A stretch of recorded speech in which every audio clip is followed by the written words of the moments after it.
जय हिंद बच्चों, एक बार फिर से स्वागत है आपका अपना YouTube channel RK coaching centre में। तो कैसे हैं आप सभी? उम्मीद करेंगे आप सभी अच्छे होंगे। तो एक बार फिर से हम लोग डिस्कस करने वाले हैं क्लास 9th के बायोलॉजी। क्या डिस्कस करेंगे? क्लास 9th के बायोलॉजी। इससे पिछला वीडियो मैंने एक बनाया था फर्स्ट क्लास, अगर आप वो वीडियो नहीं देखें तो जाकर एक बार देख लीजिए।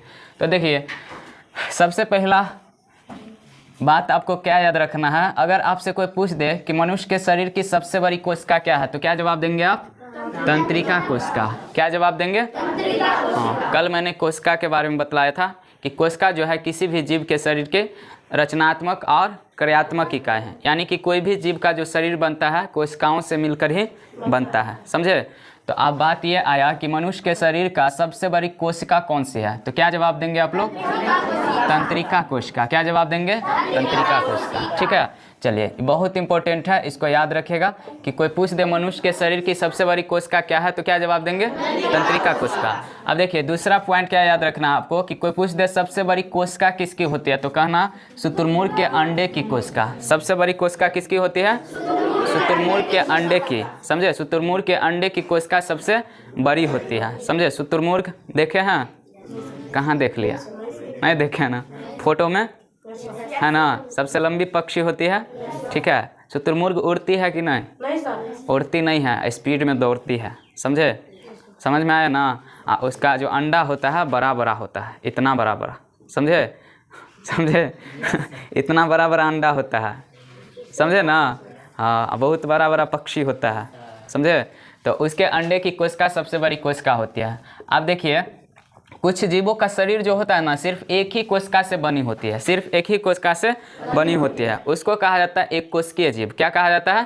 एक कोशिकीय जीव। तो अगर आपसे कोई पूछ दे कि एक कोशिकीय जीव किसे कहते हैं, तो कहना कि बहुत सारे ऐसे जीव होते हैं जिसका शरीर एक ही कोशिका से बनी होती है, उसको क्या कहते हैं? इसमें तुम्हारा कौन आ जाता है? सॉरी, यहाँ पे अमीबी लिखाया है।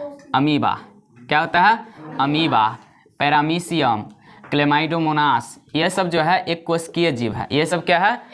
हाँ, इसमें पैरामीशियम जो होता है ना, इसकी आकृति होता है चप्पल के समान। चप्पल देखे हैं? देखो, इसको घेरे ना तो चप्पल बनियो गया, बन गया ना चप्पल।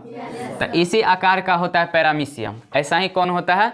पैरामीशियम। समझे? आँख से नहीं दिखाई देगा, देखें कभी? ना, पैरामीशियम को कभी देखा है? अमीबा भी नहीं देखे होंगे ना, इस तीनों में से कोई नहीं देखा होगा। ठीक है, साइंटिस्ट बन जाना तब देखना। समझे? तो ये सब एक कोशिकीय जीव है। अमीबा, पैरामीशियम, क्लेमाइडोमोनास, ये सब क्या है? एक कोशिकीय जीव है। इन जीवों का शरीर सिर्फ एक ही कोशिका से मिलकर बनी होती है। समझे? अब देखिए, नेक्स्ट बात क्या याद रखना आपको कि कोशिकाओं की संख्या, देखिए, जीव के शरीर पर निर्भर करती है। समझे? यानी कि जितना बड़ा शरीर रहता है जिसका, उतना ज़्यादा उसमें कोशिका पाए जाते हैं। समझे? जैसे देखो, चूहा और हाथी में कौन है बड़ा? हाथी। यानी कि हाथी में कोशिकाओं की संख्या ज़्यादा होगी और चूहा में कोशिकाओं की संख्या कम होगी। बात समझ में आया?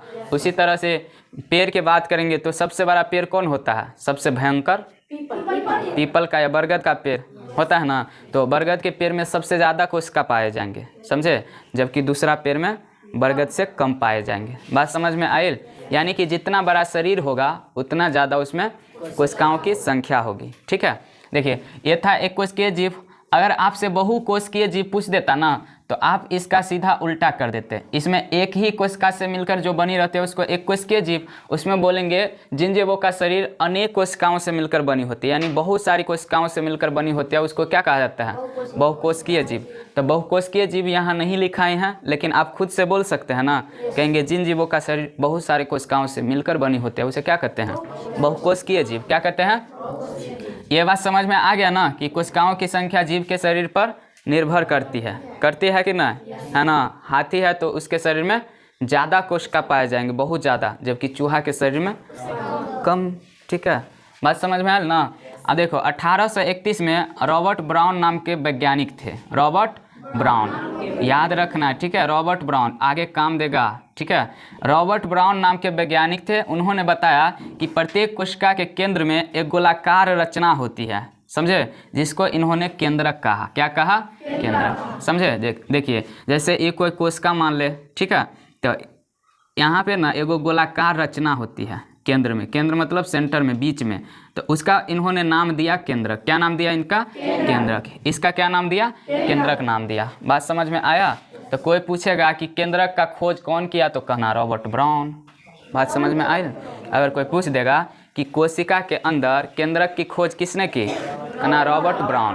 किसने किया था? हाँ, रॉबर्ट ब्राउन। रॉबर्ट ब्राउन ने केंद्रक का खोज किया। समझे? इन्होंने ही बतलाया कि कोशिका के सेंटर में एगो गोलाकार रचना होती है जिसको क्या कहते हैं? केंद्रक। क्या कहते हैं?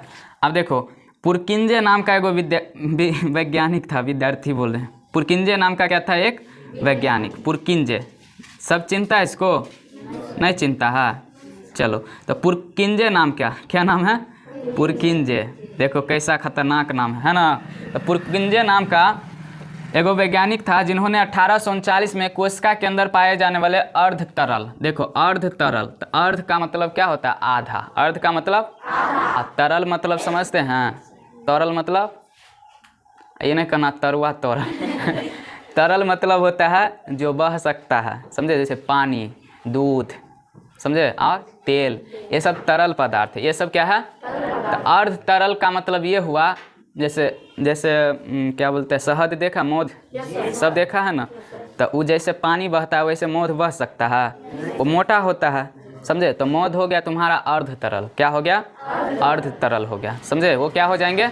अर्ध तरल। जबकि पानी सब, तेल सब, ये सब तरल हो गया। उसको उझलोगे ना, ऐसे उझलोगे ना तो बहने लगेगा, समझे? जबकि मौध को उझल देंगे तो बहेगा लेकिन उतना ज़्यादा नहीं, तो वो अर्ध तरल हो गया। वो क्या हो गया? तो ऐसे ही मौध के जैसा पदार्थ के मतलब खोज किए कोशिका के अंदर, जिसको इन्होंने प्रोटोप्लाज्म या जीव द्रव नाम दिया। क्या नाम दिया? जीव द्रव। ठीक है, तो अगर तुमसे कोई पूछ दे कि जीव द्रव का खोज कौन किया, तब क्या कहेंगे? पुरकिंजे। कौन किया था? पुरकिंजे। समझे? जीव द्रव का खोज कौन किया? पुरकिंजे, समझे? जबकि केंद्रक का खोज कौन किया? Robert brown. रॉबर्ट ब्राउन केंद्रक का खोज किया था, समझे? और पुरकिंजे ने जीव द्रव का खोज किया था, समझे? बात समझ में आइल कि ना आइल? ठीक है, तो इतना बात फिर से समझ लेना है, पढ़ लेना है। ठीक है, जो सब वीडियो में देख रहे थे, वीडियो देखने के लिए बहुत बहुत धन्यवाद। मिलेंगे फिर अगले वीडियो में, तब तक के लिए बाय बाय।